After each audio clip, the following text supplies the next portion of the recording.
Welcome.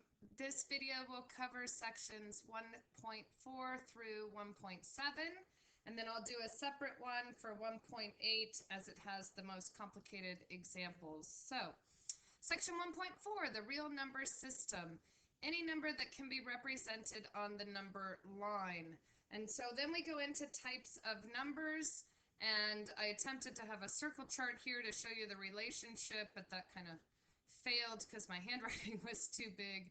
A rational number is any number that can be written as a fraction as long as the denominator isn't zero. So this includes terminating and repeating decimals. For instance, 1.5 can be rewritten as 3/2, and so it is considered to be a rational number. Of course, regular numbers like 8 are rational because you can write that as 8 over 1.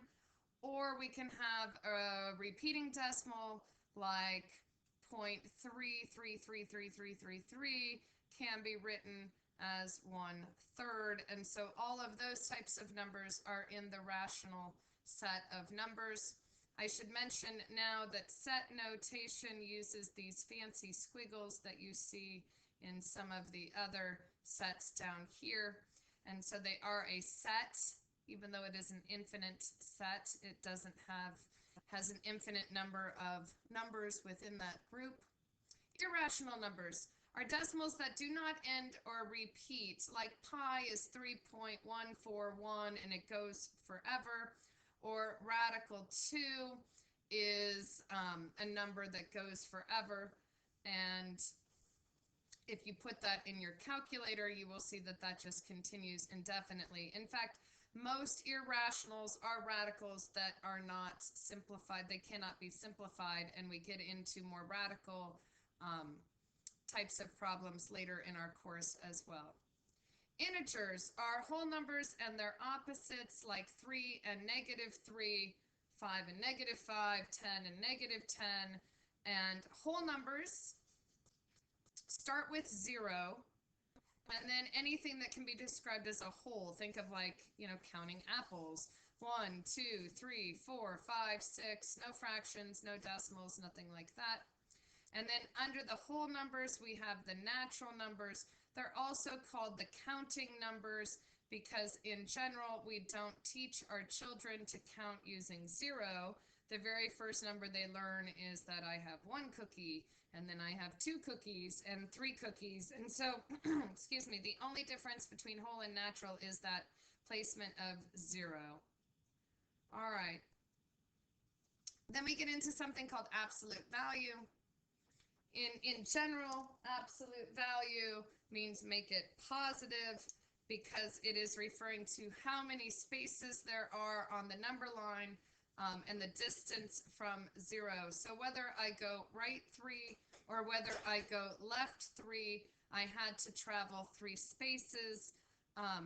Think of gaining, like if you're a football fan and you lose yardage, that is still yardage even though it is a negative. And so in general, we just make our number positive, and our absolute value symbol is just kind of having these straight bracket lines around that number.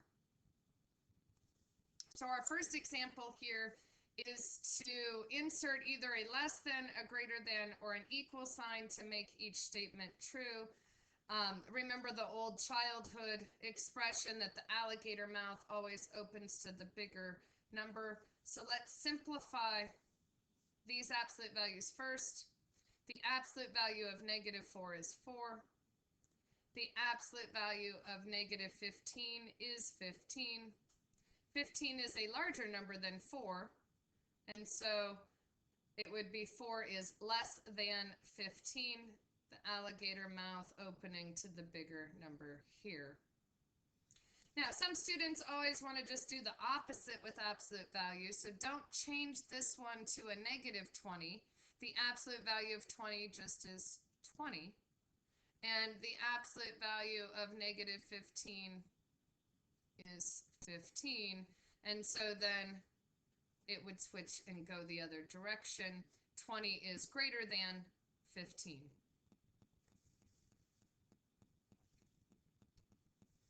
Then we have number lines. Put each irrational number on the number line. And my calculator is out of reach. 1 second. My apologies there. All right, so if I put radical 7 into my calculator, incidentally, I would highly recommend obtaining a scientific calculator if you're moving on to college algebra, like a TI 94 plus, I believe, is the recommended model. Reach out to me if you need some calculator advice. I have found some really good deals on OfferUp if you don't want to pay retail. Oftentimes January is a really good time to buy those too, as college kids that are done with their previous math classes and might be done with math, might be selling them. So total side comment here, I've obtained like a $90 to $120 calculator for as cheap as $25 on OfferUp. And so Craigslist, Facebook Marketplace, whatever your preferred online shopping is, you will probably be able to find something. So putting radical 7 into my calculator produces the number, here's a perfect example of an irrational number, 2.6457, and then the decimal just continues with no set pattern. And so we would put that right there between 2 and 3. That is where radical 7 would go. Also kind of interesting to note, if you think of a perfect square that's a little bit bigger than 7, you would get the square root of 9, which is 3. And if you go the other direction, 4 is a perfect square. The square root of 4 is 2. Since 7 lies between 9 and 4, you know the square root has to be someplace between 2 and 3. And it is. It's right there at 2.6. All right, the square root of 3, you can try that one if you will, if you'd like. You can try it just kind of, thinking through a perfect square that's a little bit bigger, a perfect square that's a little bit less. A perfect square that's a little bit less is 1. Square root of 1 is 1. A perfect square that's a little bit larger is 4. The square root of 4 is 2. So we would imagine before I even put this in my calculator that the square root of 3, it's got to be more than halfway, because 3 is closer to 4 than it is to 1. So if I had to guess, I would guess probably about 1.7. And so when I put this in my calculator, I find it's 1.73. And so I would place that about right there. 1.73, and then that continues. So just a little background on how to simplify those radicals. Easiest way, again, is to just put it into your calculator. All right, on MyMathLab, I picked a few of these type. You might have to circle the integers, circle the rational numbers. Again, rational numbers are anything that aren't ugly radicals, basically. So this is rational. You can put a 5 over 1. This one, if you put it in your calculator, you're going to discover similar problems with 3 and 7. That is an irrational number. The square root of 9, though, is 3. That does simplify because 9 is a perfect square. 1.5 can be written as 3 over 2. 0.33, these are the two examples I used previously, is 1/3. 1/4 can be rewritten, oh, that already is a fraction. It's 0.25, but it's already a fraction, so that's going to be rational. And then pi was my example earlier of a common irrational number. So you'll see that, I think, 2 or 3 times on your homework, just to think through what type of number each thing falls into. And that's the end of 1/4. So 1/5, 1/6 has us looking at adding, subtracting. 1/7 is multiplying and dividing. So here are just our integer rules of how we add and subtract. So in general, if we're adding 2 positives, we get a positive. If we're adding 2 negatives, we get a negative. And if we have one of each, we typically subtract those numbers, and the bigger number gets that sign. So I'll show you examples of all of these. If we have a negative 12, if you owe somebody $12 and you borrow $2 more, now you owe them 14. So when you translate it to money, sometimes it makes a little bit more sense. If you have 18 and you add a negative 30, so again, if you think of this, if you've always struggled with this and you kind of think about money, if you have $18, but you want to buy something that costs 30, you have to spend 30, you're going to get $12 in debt. So you're subtracting the two numbers and the bigger number gets the sign. So since 30 is a larger number, then that would be a negative 12.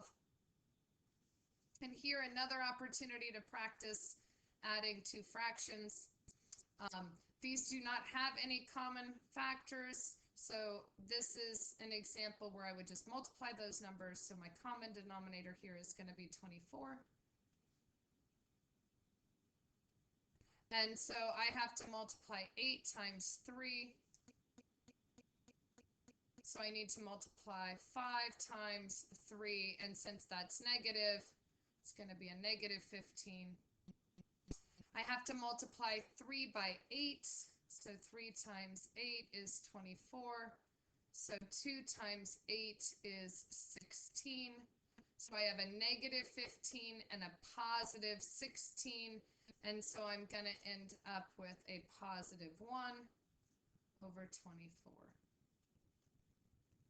I subtract these two numbers, 16 take away 15. 16 is the bigger number, so my answer is positive. Also in this section is how to combine like terms. So we group things according to whether or not they have a variable, and your variables have to match in order to add them. And so both of these have x as a variable, so negative 6x plus 2x would be negative 4, and the x just gets tacked on to the end. Here, 2a, you cannot add 2a and 3b because these are not like terms, they are different variables. So while you're getting the hang of this, if you want to do things like use different colors or circle things that would go together, you have to add apples and oranges, so to speak. So I have a 2a and a positive 7a that can combine. 2 plus 7 is 9. The a does not switch to a squared. It's just a. Think about adding things in your house. If you added 2 apples to 7 apples, you would have 9 apples. So there's no change to the exponent here. A positive 3b and a negative 5b, you're going to subtract those two numbers. And so that would be your final answer. The 5 is negative, it's the bigger of the two numbers, and so your sign here would remain a negative. All right. Try this one if you'd like. It is a little bit trickier because I didn't put a number here in front of that W. And so whenever there's just a variable with no coefficient in front of that variable, that coefficient is automatically a 1. And if you want to write that in all of your notes, then that's great. No, that's perfectly fine. When we go to write our answer, typically you won't see that 1 written down. It is implied. I do not have any other terms with W. So W just stays the same. I do not have any other terms with this negative 9y, so that just gets repeated. In fact, the only two like terms in this example is the negative 7 and the positive 11. And so if we have a positive 11, that is a bigger number than 7, so my answer here will be positive, and it'll be a 4. How do I write my answer? Typically, you write it in alphabetical order, like X would come before Y. But, you know, if you write this, you're not wrong. And sometimes you'll find examples where the order doesn't really make sense, and you're like, well, they're not really using the suggested, you know, alphabetical listing. And so just with experience, you learn. If you had put this on your test, I would not mark that wrong. All right, but historically, if you can easily put it in alphabetical order, that is what is preferred. All right, so that ends section 1.5. Section 1.6, now we just subtract. A lot of these examples might be the same. The difference comes when we have double negatives here. And so we talk about opposites, and A and negative A are opposites because they add up to 0. So 5 and negative 5 are opposites, negative 10 and 10 are opposites, and so on. And so here, 9 take away 5 is 4. That is basic math that we've always known. All right. But if you write it like this, the reason I include this as an example is there's no difference here. So changing this to an add and then changing that sign and putting in some parentheses doesn't change what you do. 9, adding a negative number is still 4. 2 take away 7. If you want to think about it like this, you're adding a negative. Oh, sorry, I'm writing the answer. If you're adding a negative, and then you think, okay, well, I subtract the numbers because 7 is bigger than 2, and so it's going to be a negative 5. However you like to think through that, whatever your experience has been in the past is totally fine. But this one's a little bit different because now we're subtracting a negative. So when you have a negative next to a negative, you want to switch that sign to a positive. 2 negatives right there like that make a positive. So this one becomes 2 plus 7, which is 9. And here, my denominators, anytime we have to practice fractions, my denominators are the same here. And so I have a positive 1 and a negative 7. And so I have negative 6 over 2, which can be reduced to just a negative 3. You can write that as negative 3 over 1 if you want, but it's all the same. This also gives me an opportunity to point out that there really is no difference, and I think I point this out later as well.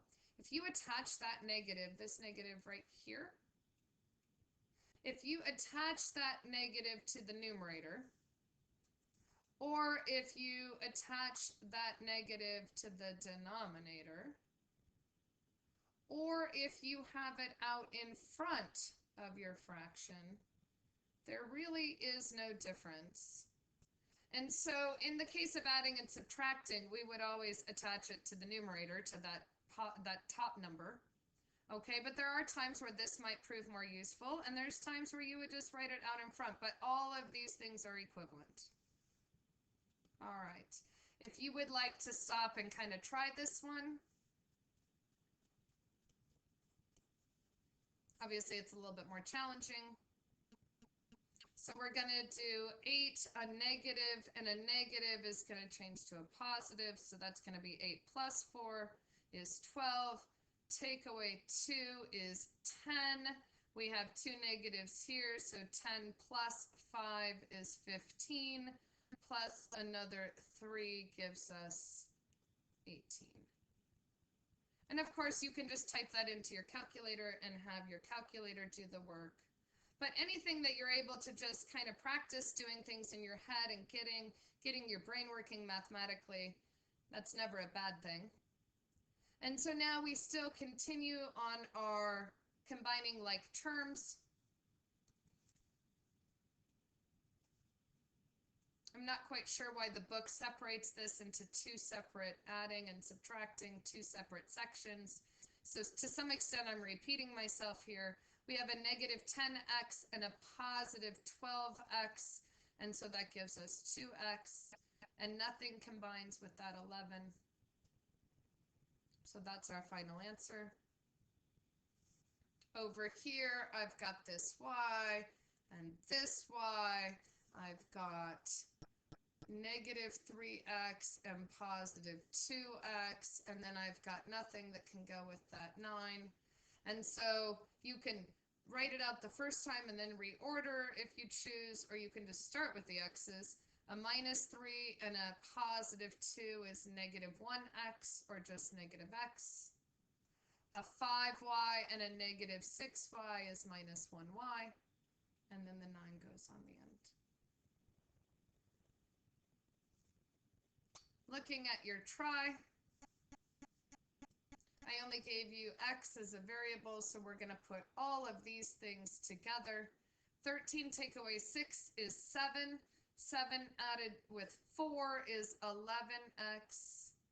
I have a negative 11 and a negative 3, so I am adding those two negatives together, or think of it as being $11 in debt, and then you have to borrow $3 more, and so you end up with a negative 14.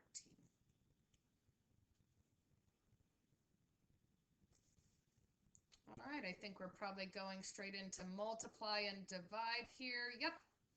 So section 1.7, multiplying and dividing. Here are our rules right here. If you add two positive numbers, the answer is positive. If you multiply or divide two positive numbers, your answer is positive. If you multiply two negative numbers, your answer is negative. And if you have one of each, it's always, always, always negative. So negative 3 times 4, we have one of each, negative 12. 24 divided by 4, or negative 24 divided by negative 4. These negatives cancel each other out. We have two negatives, so our answer is, oh gosh, sorry here. Should have put a positive. Oops. Two negative numbers make a positive. So sorry. I know, obviously I know that. I just said and wrote the wrong thing there. So two negatives cancel each other out and make a positive. We have one of each here, so our answer is going to be negative. This gives us an opportunity to practice that dividing of the fractions. So if you'd like to flip and do the reciprocal there and try your hand at this one, you can pause. I am going to change. Oh my gosh, I'm so sorry I wrote that wrong thing there. But I think I'll choose to not start from scratch on this video. Let's see, I am 22 minutes in, so occasionally I do say and write the wrong thing. Hopefully I correct myself. So here we're gonna go, and now I need to go back. Oh goodness.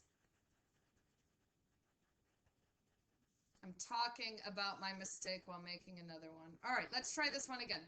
Negative 1/2. I need to flip this. I need to rewrite this reciprocal as 4/3. Let's do this properly. There's going to be some common factors here.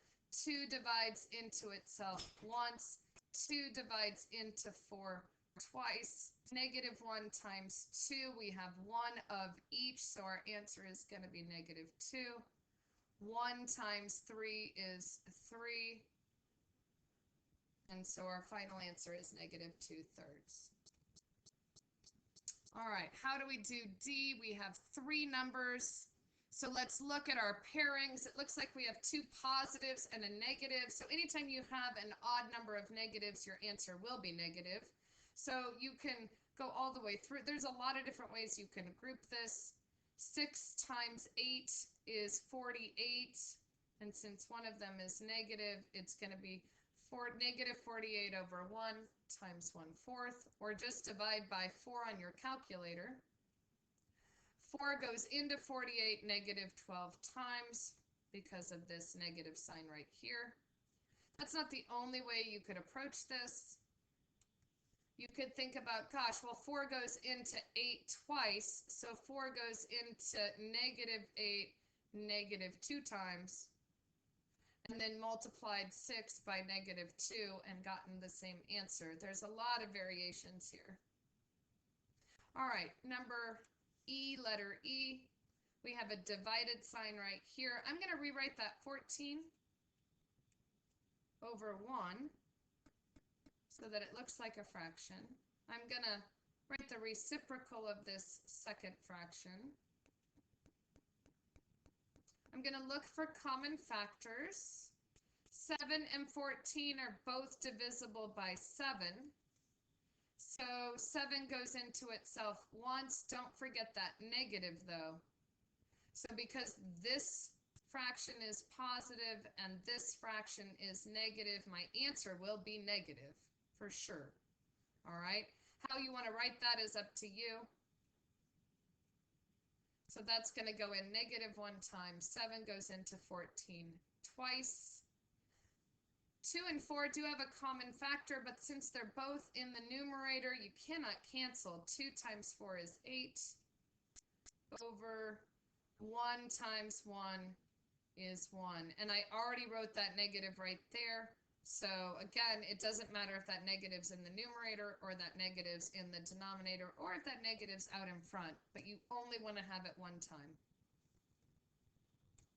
All right, so here's some interesting things to note, and it didn't seem like it fit anywhere but here. So if you have 0 ever in the numerator of your fraction, your answer is 0. But if you have 0 anytime in the denominator of your fraction, your answer is undefined.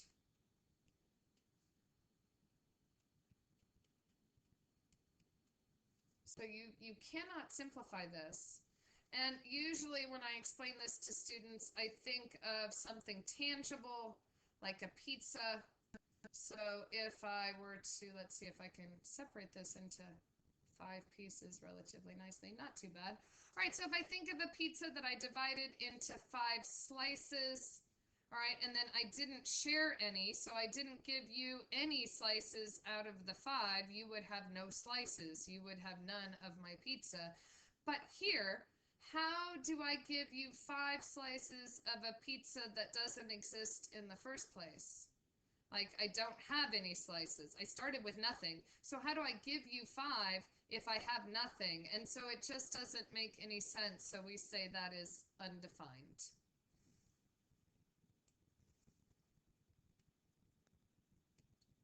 And now we are in section 1.8, and so I'll pause this here, and I will create a different video for 1.8.